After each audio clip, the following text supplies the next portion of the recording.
Have you ever wondered what makes Elden Ring so addictive? It's not just a vast world or brutal bosses. Melania, Blade of Mikola. It's something deeper, a secret that makes every playthrough feels like a completely new game. In this video, we are going to uncover the secret. But first, let's dive into what makes Elden Ring stand out from the crowd.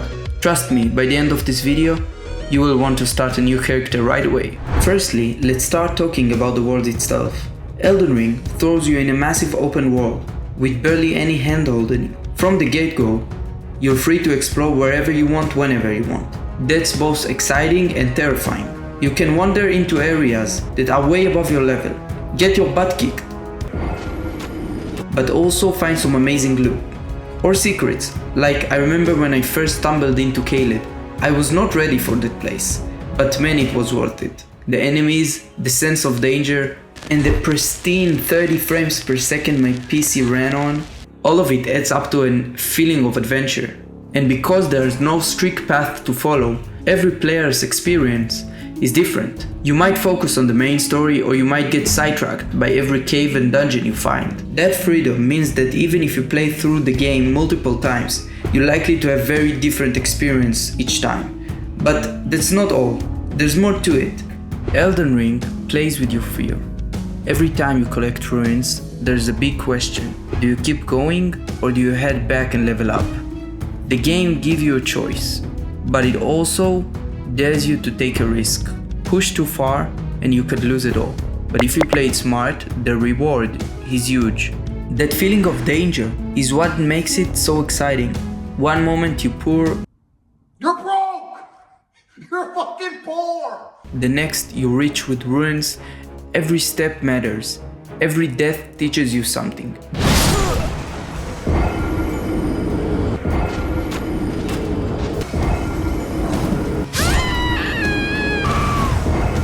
The balance between risk and reward, it's what keeps you on the edge every time you play.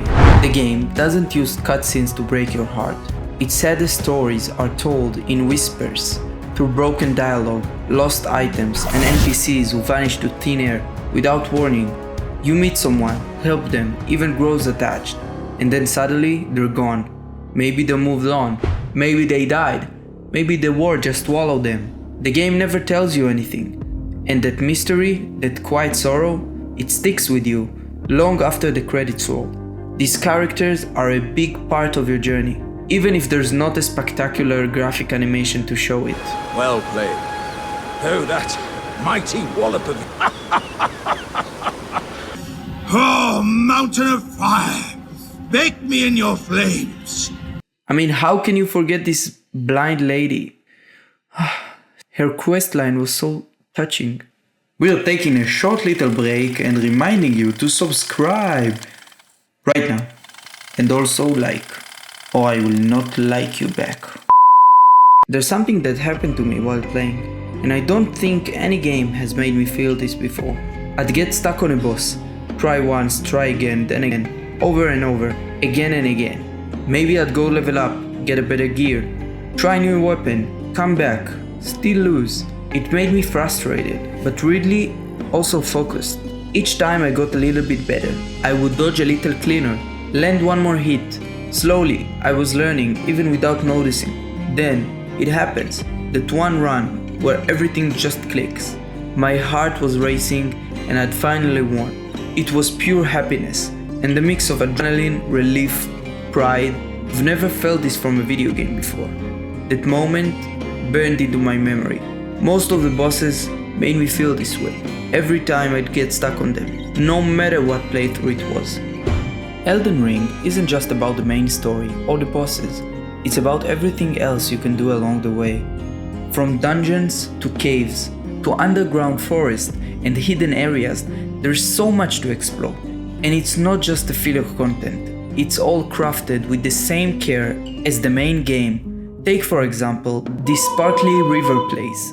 That place is like a whole other world underground, with its own set of enemies, lore and rewards. It's mind-blowing how much thought went to every corner of the game. And then there's the side quest. which are often as complex and rewarding as the main story. You can spend hours just doing activities and still feel like you're getting the full experience. But of course, no game is perfect, and Elden Ring has its flaws too.